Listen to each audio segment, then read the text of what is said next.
My son lifted his wineglass at his own dinner table, in front of his wife's parents and his new boss, and said, "Mom's little craft thing keeps her busy. We're hoping she'll wind it down before it gets embarrassing." The whole table did that polite, breathy laugh people do when the powerful person in the room has decided to be funny. I didn't argue. I didn't set down my fork. I smiled at Ashley's mother, told her the roast was lovely, and reached for the bread.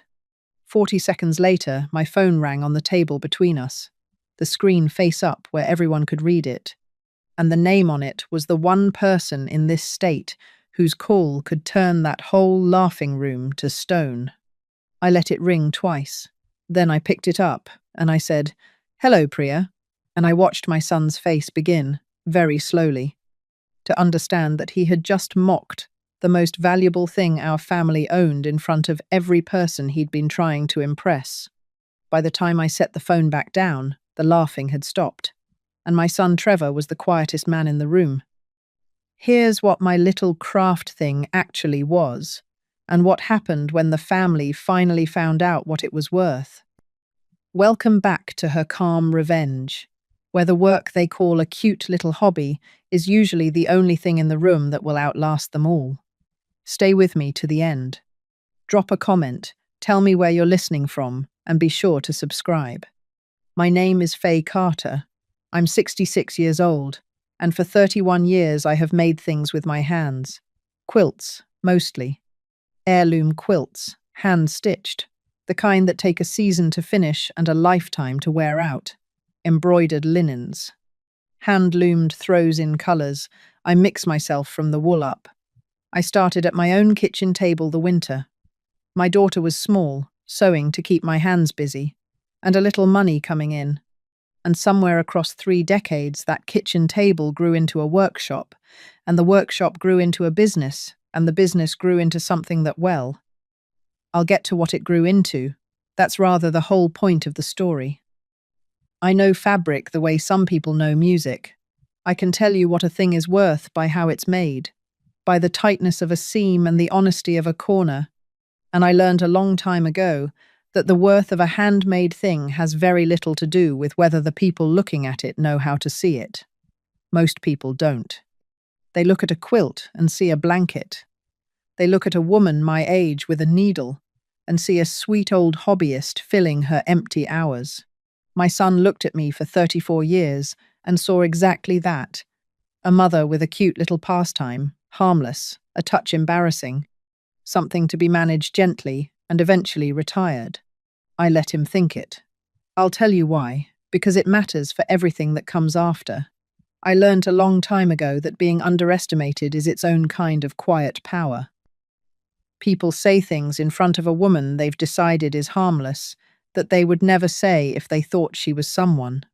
My son said a great many things in front of me. So did his wife. They both assumed the woman at the end of the table with the reading glasses and the pincushion was simply glad to be invited.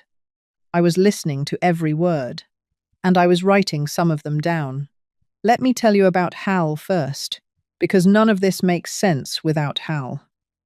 My husband died 4 years before that dinner. 40 years of marriage, and then a heart that simply stopped on an ordinary Sunday while he was reading the paper, and then a house that went very quiet. Hal was not a craftsman. He couldn't sew a button. But Hal was the one who turned my hobby into a business, and he did it not with a grand gesture, but with 100 small, stubborn insistences. The kind of foresight that isn't magic, it's just paying attention to a person you love and refusing to let the world make her small. It was Hal who looked at the shoebox where I kept my cash from the church craft fairs and said, "Faye, this isn't pin money anymore. This is a business. Let's treat it like one." It was Hal who drove me to the county office to register the name Carter and Hearth, because he said my work deserved a name that sounded like it would still be there in 50 years. It was Hal who sat me down with a young accountant named Marcus and made me open a separate account, keep clean books, pay myself a real wage. Price it like it's worth something, he used to say, and people will believe you because you'll be telling the truth. It was Hal who, when a boutique in the city first asked to carry 6 of my quilts, said, "Don't you dare sell them $1 cheap to be liked. You let them pay what the work costs."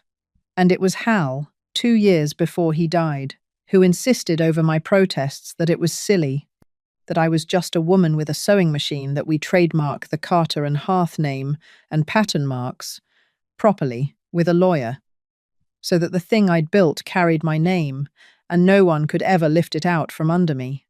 I thought he was being grand. I understand now he was being careful. Hal couldn't see the future any more than the rest of us. But he'd watched our son grow into a man who measured everything by what it looked like to other people. And he'd watched the women that son admired. And I think Hal knew the way you know weather coming, that someday I might need to be able to prove, on paper, exactly what my hands were worth. He spent some of his last good energy making sure I could. Price it like it's worth something, Faye. That was Hal. He was telling me the truth about myself, slowly, for years, so that one day I'd be able to tell it back to a room that didn't want to hear it. So by the time of that dinner, here is what my little craft thing actually was, though no one at the table knew it. Carter and Hearth was a registered company with a trademarked name and 4 people on its payroll besides me, 2 long-time stitchers, a young woman who ran the website, and Marcus part-time on the books. I owned the workshop outright, a converted brick storefront on Lyle Street that I'd bought with Hal 11 years ago and paid off in 7. My quilts were carried in 9 stores across 3 states. There was a waiting list. And the one person whose name had been on my ringing phone, Priya Anand, owned Marigold House, the most respected home and lifestyle store in the city, the kind written up in the glossy magazines, and Priya had spent the last 2 months quietly putting together the thing that call was about. I'll make you wait for it the way my son had to. But know this, going in, my craft thing was worth more than my son's salary, his leased cars, and the down payment on the house he was so proud of, combined.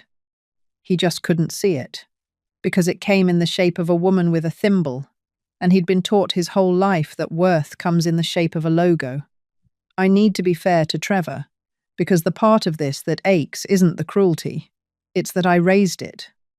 My son is not a stupid man, and he's not, at his core, an evil one. He is a frightened one, and fear, in a grown man, often looks exactly like contempt.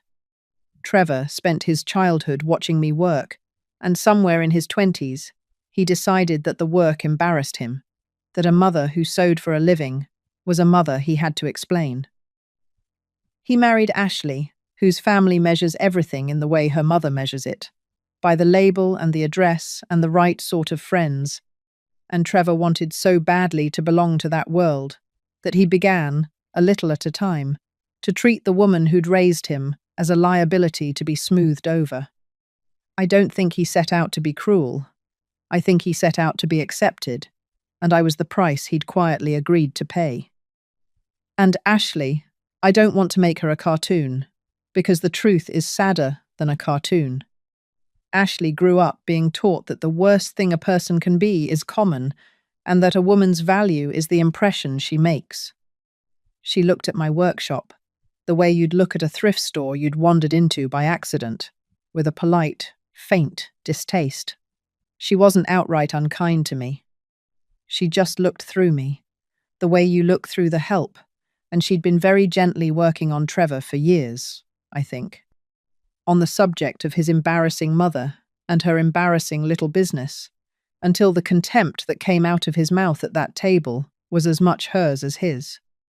I should tell you about the one good thing in that family too, because she matters, their daughter. My granddaughter, Emma, who was 10 that year and who is the reason I can tell this story without bitterness. Emma loved the workshop the way Trevor never had.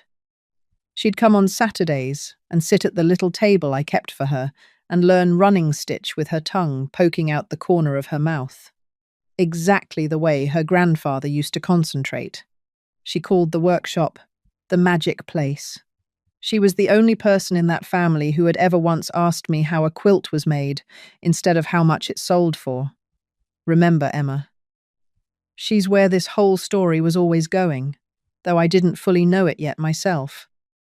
Let me take you to how the dinner came to be, because the cruelty didn't come out of nowhere. There'd been 100 small cuts before the big one. For about 2 years before that night, Trevor had been gently, persistently, campaigning for me to wind down the business. It always came dressed as concern. Mom, you're 66. You should be relaxing, not running a company. Mom, that neighborhood on Lyle Street isn't what it was. You really ought to sell that building while it's worth something. Mom, don't you think it's time to slow down? People worry. People worry. It took me longer than it should have to hear what was underneath all that concern, because I wanted to believe my son was worried about my knees and my hours, and not about my balance sheet. But Hal had taught me to read what's underneath, and underneath was this. Trevor and Ashley were drowning, quietly, in the way people drown when they've decided to look richer than they are. The house Trevor was so proud of had a mortgage that ate him alive. The cars were leased. Ashley's family set a pace the two of them could not actually afford, and they'd been keeping up on credit and on fumes.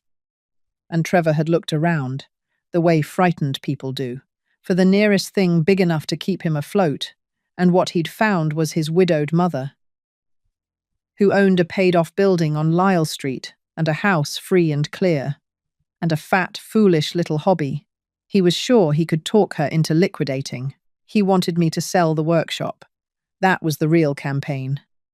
Sell the building, wind down the silly business, free up the money and the part he never said out loud.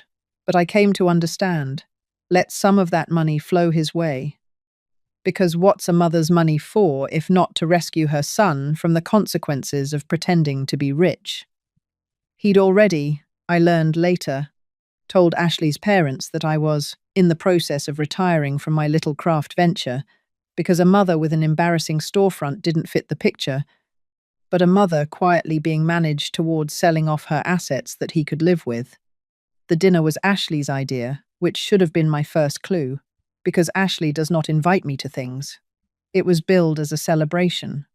Trevor had a new boss, a regional director named Glenn, and Ashley's parents were in town.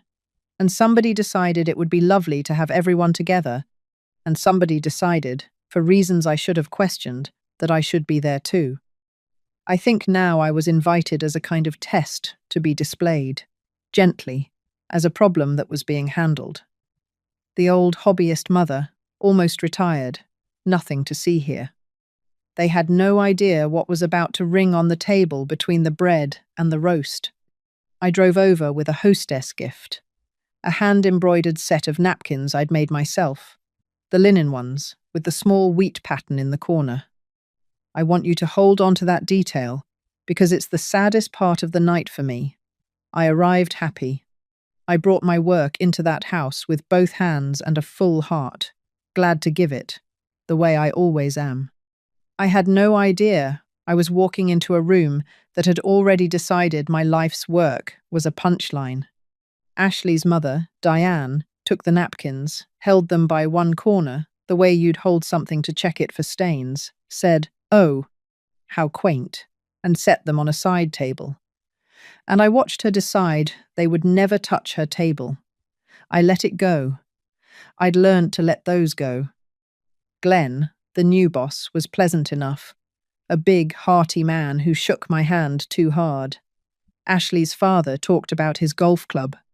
Trevor refilled wine glasses and laughed too loudly at everything Glenn said. And I watched my son perform a version of himself for these people, a smooth, prosperous, unembarrassing version, and I understood with a small ache that I was the one rough seam he was hoping no one would notice. We sat. The roast came out. The conversation turned, as it does, to what everyone did. And Glenn, being friendly, turned to me and asked, "And what about you, Faye? Trevor tells me you keep busy." And there it was, the opening. I opened my mouth to answer, I was going to say, simply and truly, that I ran a textiles company, but Trevor got there first. Trevor, who could not bear for his mother to be a textiles company in front of his boss, jumped in with a little laugh and said the words, "I will hear for the rest of my life. Mom's got this little craft thing," he said, "quilts and such. It's adorable, honestly. Keeps her out of trouble." A ripple of indulgent laughter. He warmed to it, the way people do when a room is laughing. We're actually trying to get her to wind it down before it gets embarrassing. You know how it is at a certain point the sewing circle stuff starts to look a little… He waggled his hand. Sad, the gesture meant. A little sad. Ashley smiled into her wine. Diane murmured, "Bless her heart." Glenn chuckled, not unkindly, because he didn't know any better. He was only following the lead of the man who was supposed to know his own mother. I felt the room go small around me, that old, familiar feeling of being made tiny in a space full of people who've decided you don't count. I have felt it before. I felt it the way you feel a draft. And I'll be honest with you, because there's no use pretending otherwise, it landed. After 31 years, after Hal, after the building and the payroll and the waiting list, to have my own son hold my life's work up by 2 fingers in front of strangers and call it a little craft thing. He was trying to get me to give up before it got embarrassing. It landed. And then my phone rang. If you've ever sat at a table and had your life's work, the thing you made with your own hands, the thing you poured your years into, held up and laughed at by people who decided long ago that you weren't worth taking seriously, then you know the particular silence that opens up inside you in that moment. It isn't rage. Rage is loud, and it makes mistakes. It's something quieter and far more dangerous to the people who caused it. If you know that silence, stay with me, because this is exactly where it turns. And if you believe a person's life work deserves to be measured by what it is, and not by who's embarrassed by it, hit subscribe, so the next chapter finds you. The phone was on the table, face up, because I'm a woman who runs a business and I keep my phone where I can see it. The screen lit. Priya Anand Marigold House. And every person at that table could read it, because it was right there between the breadbasket and the gravy. I want you to understand who Priya is, so you understand what happened to the air in that room. Priya Anand is not a craft fair friend. Priya Anand owns Marigold House, and in this city, if you know anything about anything, you know Marigold House. It's the store the magazine's photograph. It's where the people Ashley's mother wants to be friends with actually shop. Diane's whole face had a relationship with the name Marigold House, and I watched her register it on my phone screen with a flicker of confusion. Because what on earth would Marigold House want with the quaint old woman and her napkins? I let it ring twice. I am not above a little theatre. Hal would have laughed at me. Then I picked it up, and I did not leave the table, and I did not turn the volume down, and I said, "Hello, Priya." And Priya, who has a carrying voice and was excited and had no idea she was on display, said, warm and clear enough that half the table could hear it, "Faye." I'm sorry to call it dinner, but I couldn't wait until Monday. Hartwell said yes. They said yes to all of it. Faye. They want the full Carter and Hearth line in 40 stores. They want the exclusive holiday collection, and the licensing number came back even higher than we pitched. I've got the paperwork drafted. We are going to make your quilts a household name. Are you sitting down? I was sitting down. I was sitting at my son's dinner table, watching his face. "That's wonderful news, Priya," I said, calm as Sunday morning. "Thank you for telling me. Let's go through the numbers Monday." "I'm at my son's just now. He's been telling everyone about my little craft thing." A small silence on the line. "Priya knows me." "Is he?" she said, in a different voice. "Well, you enjoy your dinner, Faye, and congratulations. You've earned every cent of this and then some." I said goodnight, and I set the phone back down, face up, on the table. The laughing had stopped. You could have heard a pin drop into wool. Glenn was looking at me with an entirely new expression. Ashley's father had set down his fork. Diane was staring at my phone as though it might bite her. And Trevor. Trevor had gone. The specific shade of grey a man turns when the floor he was standing on so confidently has just been revealed to be a trapdoor, and he is still falling. And he has not yet hit the bottom, and the worst part is that everyone watched him fall. "Mom," he said. His voice had gone strange. What was that about?" "That was Priya Anand," I said pleasantly, picking the bread back up. "She owns Marigold House. She's been brokering a licensing deal between Carter and Hearth. That's my little craft thing. Deer and Hartwell's department stores. It sounds as though it went through." I buttered the bread. 40 stores, she said. "It's a rather large number. I'll know the exact figure Monday, but it's the kind of figure that doesn't fit in a shoebox." I looked at him, not unkindly. "I'd have told you all about it if you'd asked. You've never once asked." Glenn, to his enormous credit, started to laugh, a real laugh, delighted, the laugh of a man who has just watched something extraordinary happen. "Faye," he said, "Carter and Hearth is yours. My wife has 2 of your quilts. She's been on the waiting list for a third for a year." There, he turned to Trevor, genuinely puzzled. "Trevor, your mother runs Carter and Hearth, and you didn't lead with that. Son, that's the most impressive thing anyone at this table has said all night." I will remember Trevor's face for the rest of my life. Not with cruelty, with grief, honestly.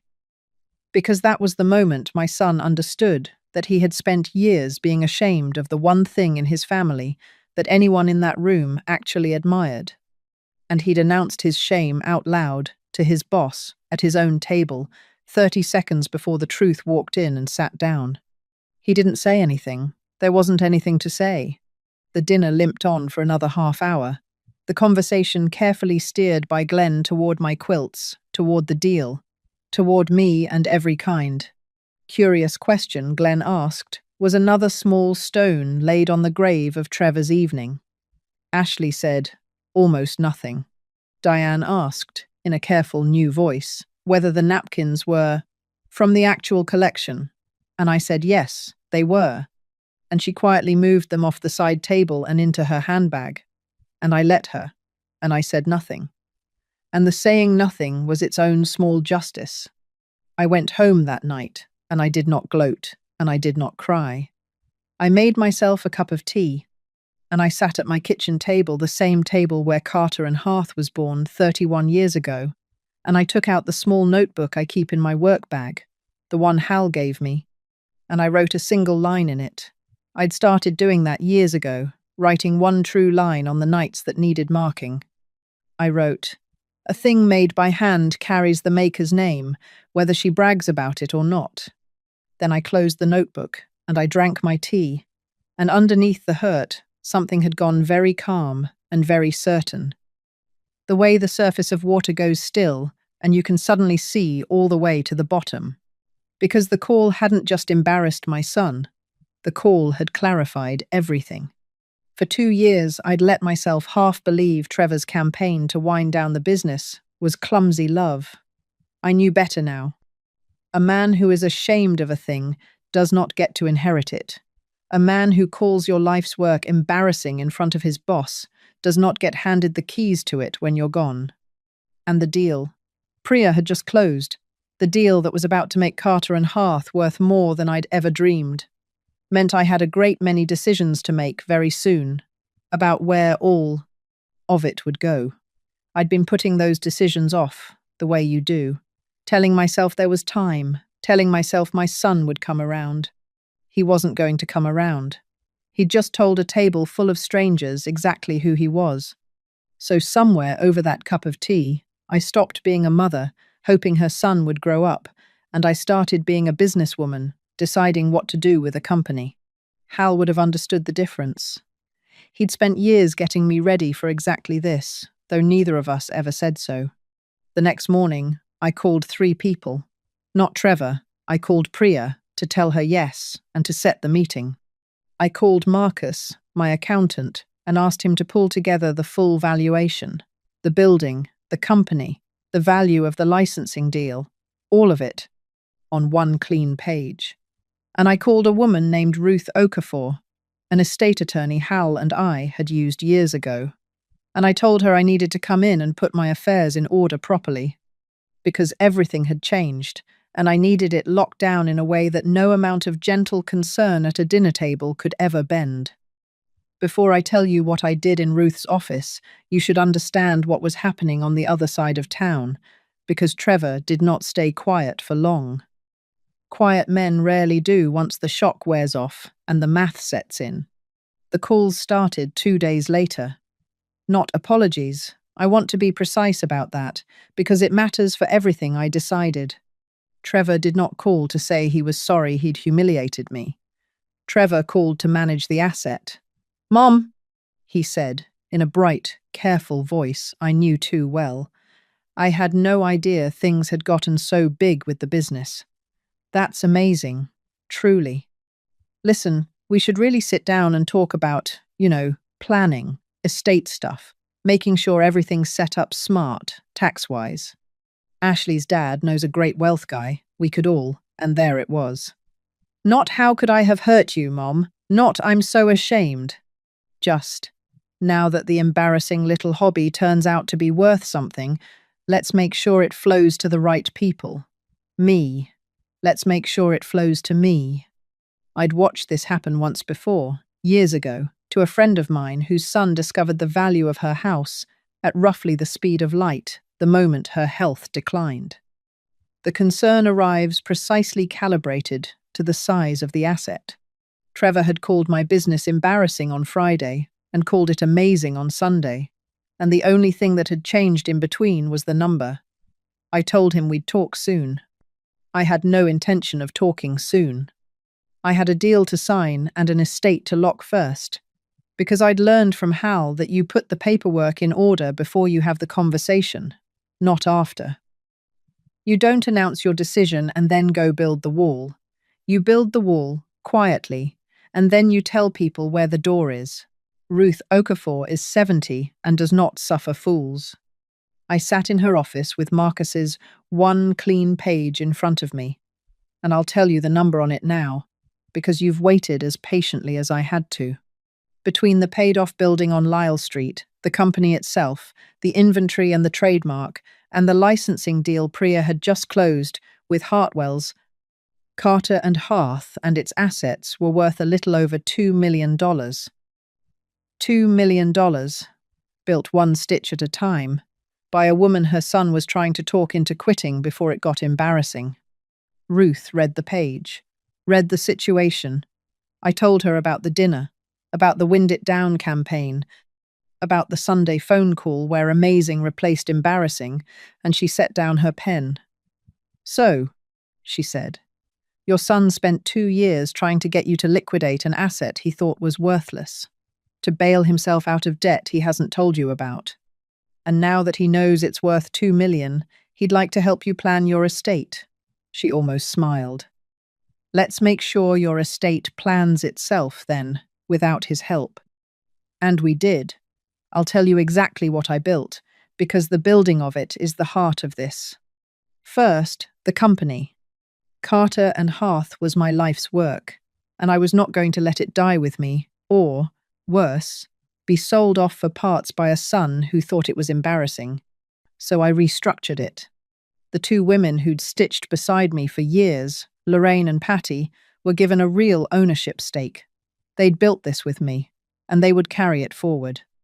The young woman who ran the website, Danny, got a stake too. And I set the whole thing up so that, when I'm gone, the company passes to the people who actually make it, held together by a structure Ruth designed so that no one can sell it out from under them. Second, Emma, my granddaughter, 10 years old, who calls my workshop the magic place.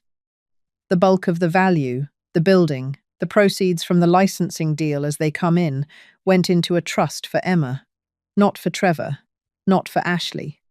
A locked education and future trust, administered independently that her parents cannot spend, borrow against, or touch, for Emma's schooling and her start in life. And, written into it, because I am sentimental and because Hal would have loved it, a provision that Emma may, if she wishes, apprentice at Carter and Hearth when she's grown, and learn the work, and someday hold a piece of the company she loved before she knew it was worth anything. The child who asked how a quilt is made, instead of how much it costs, will inherit the knowing. That's the real fortune. The money is just the frame around it. Third, the wall. Everything, the company restructuring, the trust, a new will, a power of attorney, a healthcare directive, locked down tight, witnessed, notarized, with Ruth and my own sister Carol named to stand for me if I ever can't stand for myself. Not Trevor. I want to be honest that this cost me something. He's my son. There was a version of my life where Trevor stood at my shoulder at the end, and I closed the door on that version myself, in a lawyer's office, with a steady hand, because he'd shown me at his own dinner table exactly how much my trust was worth to him. Sometimes the most loving thing a mother can do is refuse to hand her child a thing he's already shown her he'll throw away.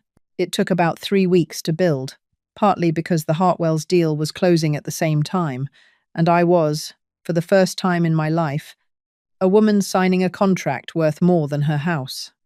I signed it in Priya's office with my reading glasses on, and Hal's voice in my head, price it like it's worth something. Faye. And when the pen came up off the paper, I sat for a moment and let myself feel him there.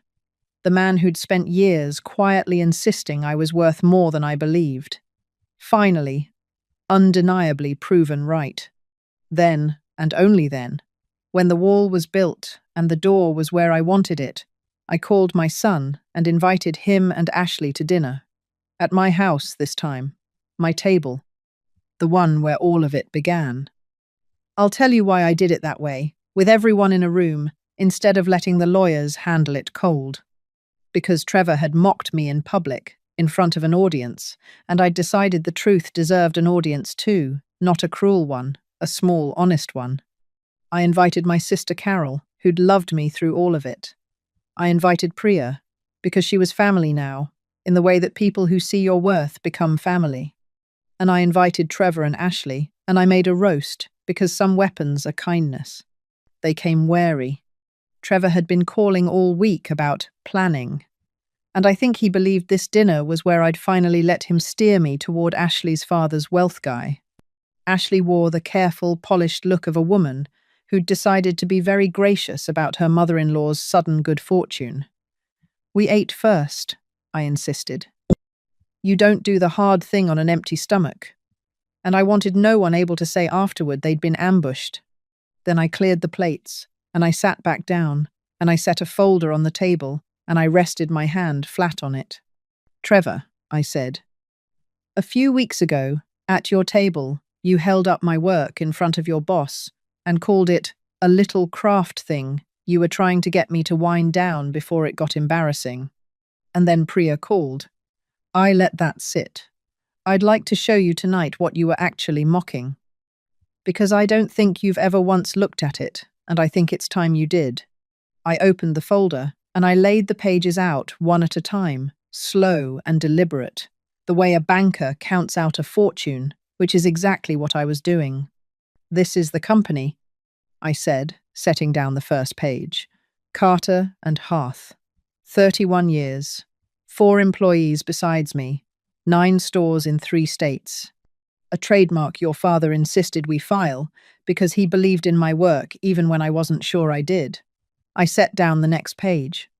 This is the building on Lyle Street. The one you kept telling me to sell. I own it outright. It's worth more now than the house you're so proud of, and there's no mortgage on it. Because I don't buy things I can't pay for. Trevor flinched at that, and I let him. And this, I said, laying down Marcus's clean page, is what the whole thing is worth, now that the Hartwell's deal has closed. Go ahead. Read the number. He read it. I watched the number go into him. 2 million and change. Ashley made a small sound. Trevor's mouth opened and closed. That's the embarrassing little craft thing, I said gently. That's the sewing circle stuff you waggled your hand at. I want you to sit with the fact that you spent 2 years trying to talk me into liquidating that and calling it concern while you were quietly drowning in payments you've never had the courage to tell me about. His head came up sharply. Oh, I know about the house, Trevor, and the cars. A mother knows when her son is frightened, even when he's being cruel to hide it. Especially then. And then Trevor did what frightened people do. He reached instantly for the version where he was the wronged party. You let me, he said, his voice climbing. You let me sit there for years thinking it was just a hobby. You never told me how big it had gotten. If you'd known it was worth 2 million, you wouldn't have mocked it. I finished for him, still calm. Yes. That's rather the whole problem, isn't it? You didn't need to know the number to be kind to your mother. You needed the number to decide whether I was worth respecting. That's not something I did to you, Trevor. That's something you just told a whole table about yourself. I folded my hands. I never hid my business from you. You never asked. In 31 years, you never once asked me how a quilt was made, or how the company was doing, or whether I was proud of it. Your daughter asked. Emma asks every Saturday. You were too embarrassed to be curious. Ashley started to say something. Something about how stressful things had been, how I couldn't possibly understand the pressure they were under. And I turned to her, just once, and I said, Ashley, I understand pressure. I built a $2 million company through a recession and a widowhood with these hands. What I've never done is take that pressure out on someone who loved me and call it concern. You taught my son a great deal about appearances. I'd sit this part out. And she sat it out. Then I told them what came next, because mercy and consequence can sit at the same table, and I'd raised Trevor once, before the world got to him to know the difference. Here is what happens now, I said. Carter and Hearth, when I'm gone, goes to the people who actually make it. Lorraine and Patty and Danny, who've never once been embarrassed by it. The building and the bulk of the value go into a trust, not for you, for Emma. Trevor went very still. It's locked, for her education and her start in life. You can't spend it, borrow against it, or touch it, and it has a place in it for her to learn the work someday, if she wants to, because she's the only one in your house who ever loved the work instead of the price of it. I softened, because I'm not cruel. I'm not doing this to punish you, Trevor. I'm doing it because that child is going to grow up in a house that taught her worth is a number on a tag, and someday she's going to need to know there was another way to measure things. Her grandfather knew it. I know it. She's going to learn it from us, even after I'm gone. And the debt? Trevor's voice was very small now. The house. He stopped. He'd never said it out loud before. Mum, we're really underwater. And here is where the story turns one more time, because this is the part people get wrong about what they call revenge. I did not say no to my son. I am not built to watch my child drown to prove a point, but I did not say yes the way he wanted, either. I'm not going to hand you money to keep pretending, I said. Pulling you out of this pool one more time is exactly how we got here. But I'll do this. I'll sit down with you and Marcus, my accountant, not Ashley's father's wealth guy, and we'll look at the real numbers, the true ones, and we'll make a plan to get you out from under it the honest way. You'll sell the house you can't afford. You'll give back a car. You'll live like people who make what you actually make. And I'll help you do it with dignity, as your mother, because I love you. What I won't do is fund the lie that got you into it. The lie is over. That's the help. It's the only help worth giving. Trevor put his face in his hands. And for the first time since he was a boy, my son cried in front of me, not the performing kind, the real kind. The kind that comes when a man finally stops holding up something too heavy to hold. I'm so ashamed. he said. Not of you, Mum, of me. I was ashamed of the best person I know. I let him cry. Sometimes that's the whole job of being a mother. You let them cry, and you don't rush it, and you don't fix it too fast. Here's how it shook out in the months after, because I know you want the ledger, and not just the feeling. The Hartwell's deal launched in the autumn, and Carter and Hearth quilts went into 40 stores across the country, with my name, Hal's name, our name on every label. There's a waiting list now you wouldn't believe. Lorraine and Patty hired 2 more stitchers. Danny redid the website and we cannot keep the holiday collection in stock. The shoebox is a very distant memory. Hal would have been insufferable about it, and I would have loved every minute of his insufferability. The trust for Emma is locked and growing, doing quietly for my granddaughter exactly what it should, waiting patiently, the way good things wait. She still comes on Saturdays. She knows now, a little, that the magic place turned out to be worth something. But to her credit and to my relief, she still asks how, not how much. Last month, she finished her first full quilt, small, lopsided, gorgeous. And she signed the corner the way I taught her, with a tiny embroidered initial. And I had to go into the back room for a minute so she wouldn't see her grandmother cry. Ashley and I will never be close. I've made my peace with that. For a long while, she stayed exactly who she'd been at that table, cool and careful, and quietly furious that the woman she'd looked through had turned out to matter. But people are slow, not fixed.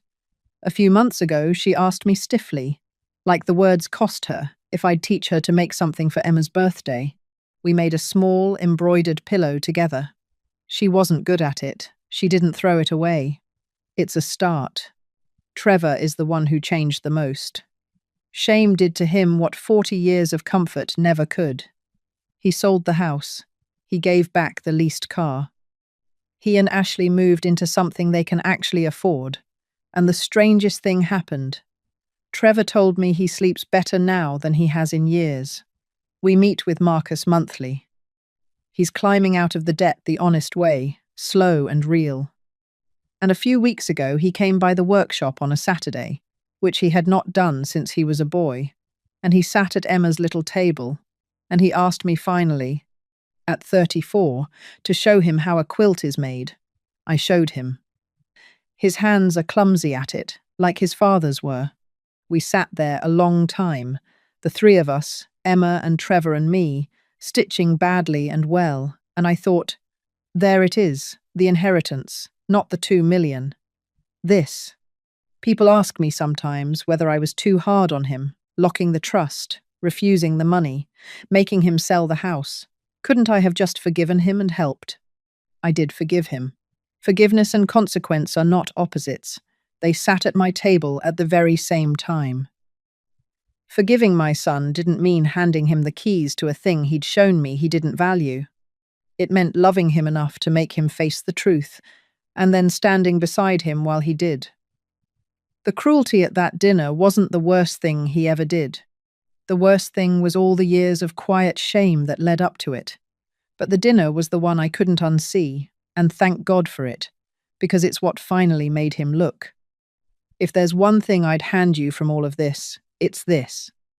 The world will tell you, louder every year, that the worth of a thing, a quilt, a craft, a person, is the number someone else is willing to put on it. Don't you believe it? The most valuable things in any room are almost always the quiet ones, made by hand, built one patient, year at a time, by someone who was told it was just a little hobby. Worth doesn't wait for permission to exist. It was always there, in the work and in the maker, long before any store owner ever called to confirm it. Make your thing. Make it well. And never, ever let anyone, not even the children you'd lie down in traffic for, tell you that the work of your hands belongs in the trash. That's my story.